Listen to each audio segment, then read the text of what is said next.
understand.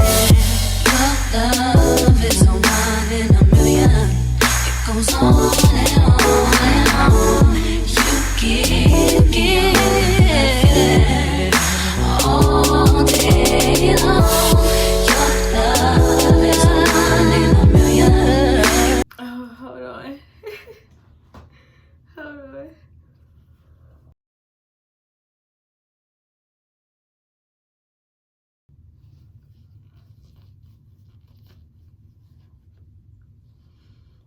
So, I'm sure it's pretty obvious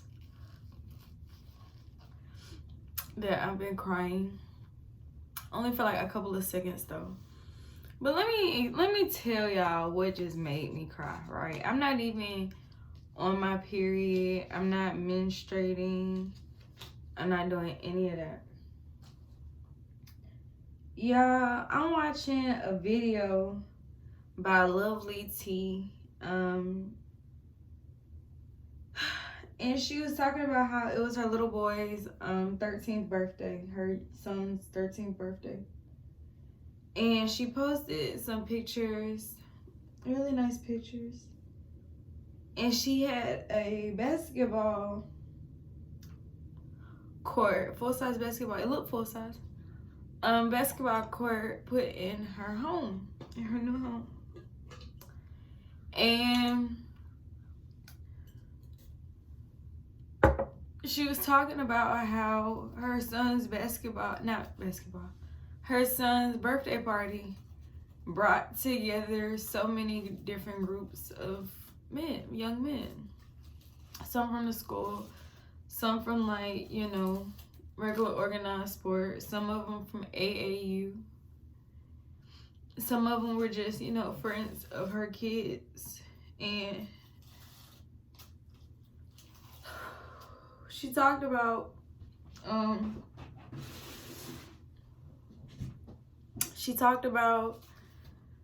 how after the party, some of the kids didn't even want to go home. They wanted to stay. And she said, you know, Minnesota, because that's where she lives. She said Minnesota, they have really cold winters. And that she built, you know, the basketball goals, the court at her home. Not only for her kids, but for the kids of the community. I don't want to get on here and ugly cry. But it really touched me because being in a position to do something so big, not only for you and your family, but for the community, and to willingly share it, and to invite people into your space, like, it takes a lot of humanity. Like, a lot of people,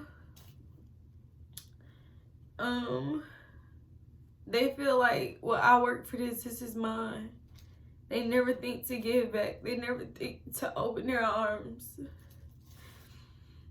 And literally just yesterday, I'm trying so hard not to cry. Just yesterday, this guy, I was talking to this guy, and he was like, you know, sometimes I sleep on the floor just because I'm grateful to have a floor to sleep on. And after that, I really just had to leave. Like, I said, bro, I can see you, like, because I was gonna cry in there. Like, I feel like often enough, we do not stop to really count our blessings, stop to acknowledge what it is we really have. Like, a lot of us are so entitled, so selfish, so expecting that we don't even realize, like, even the people that have to pay bills to get what they have, it's like, just like, I feel like it's so many things that we don't even like accept or recognize as a blessing. Like, I don't know why I ever stopped, but I used to always wake up, and the first thing before touching a phone, before getting out of bed, before using the bathroom, before doing anything, As soon as I open my eyes, I move my hands and my feet, and I would say thank you for full mobility. Because that's a blessing. Some people can't use their arms. Some people can't use their legs. And some people can't even talk.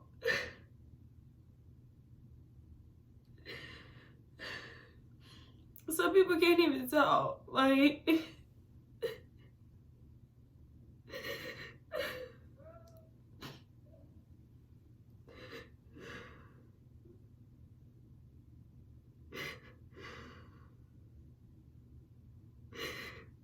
and there's so much that we take for granted. Like, bro, some people can't even talk. And we be out here yelling and cussing at each other. Like, some people dad can't talk. They can't walk. Some people can't see.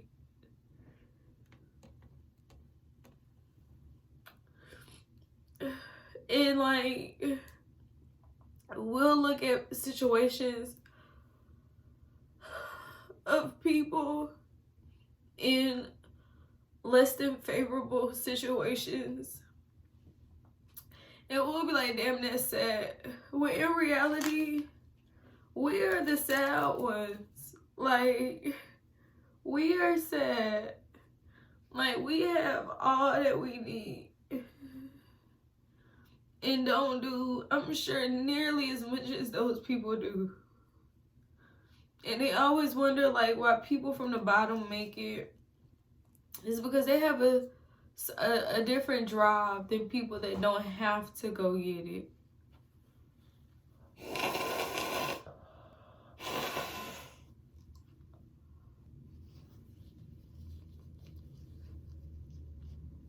Those that do more with less are the true accomplishers of this life.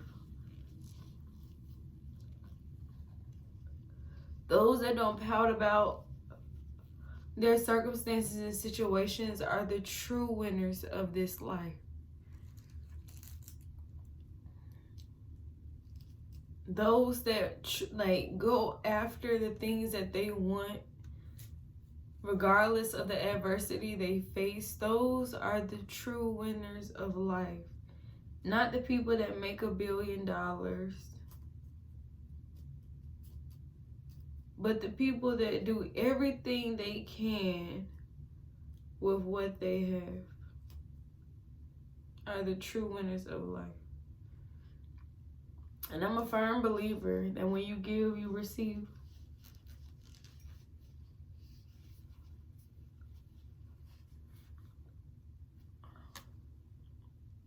Yeah.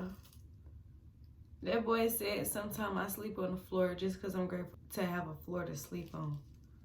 And we around this bitch with iPhones and MacBooks and fucking $3,000 cameras and fucking big ass TVs that swivel on the wall, fat ass king size beds, my nigga. Like, we around here with all of these luxuries. Motherfuckers ain't said thank you for none of that shit in a long ass time. Like,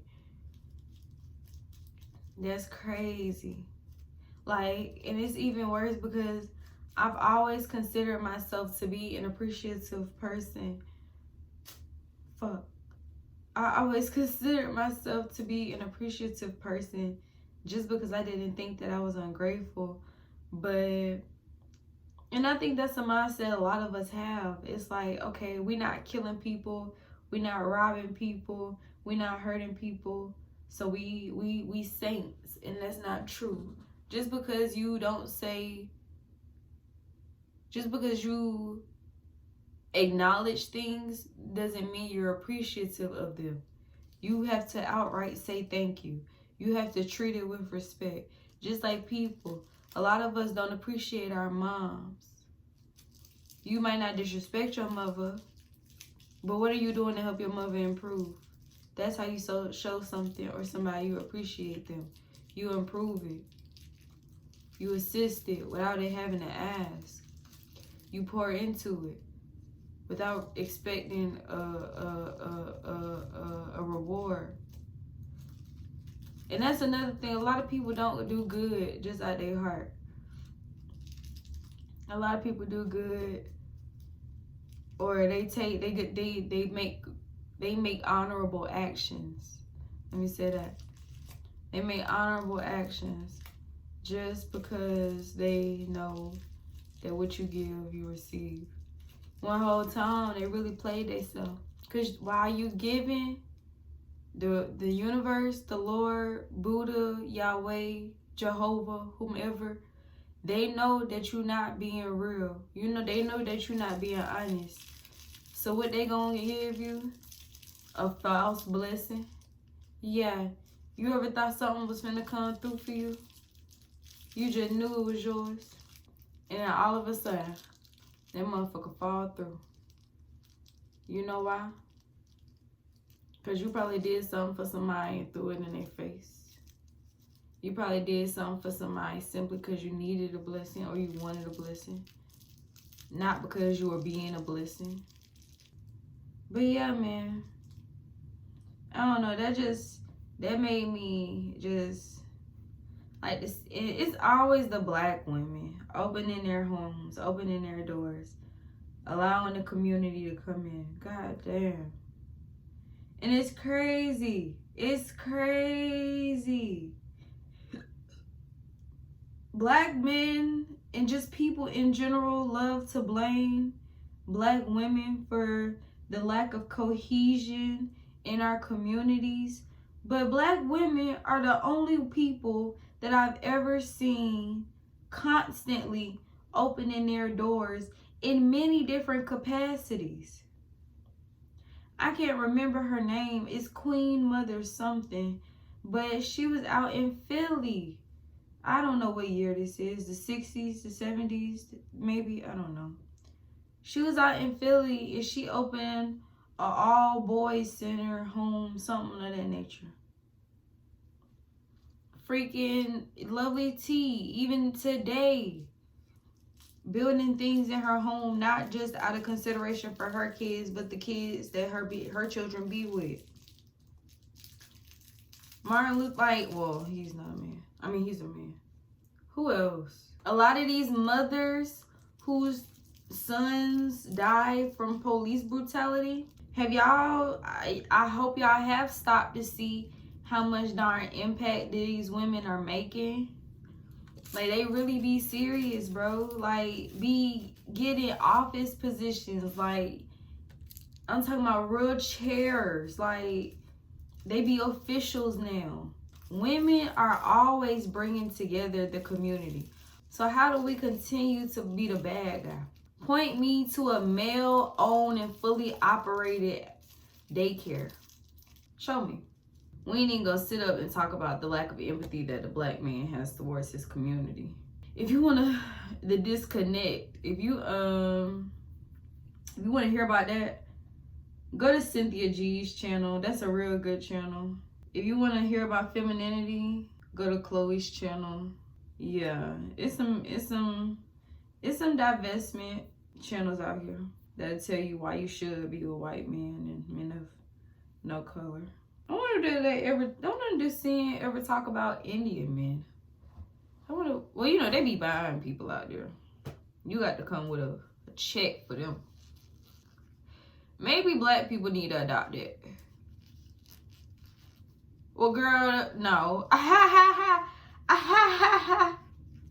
was about to say maybe black men should start coming with a check when they marry black women. They have to pay the family. I don't know if it's the family or the father, but you have to pay to marry a woman. Girl, they don't get married.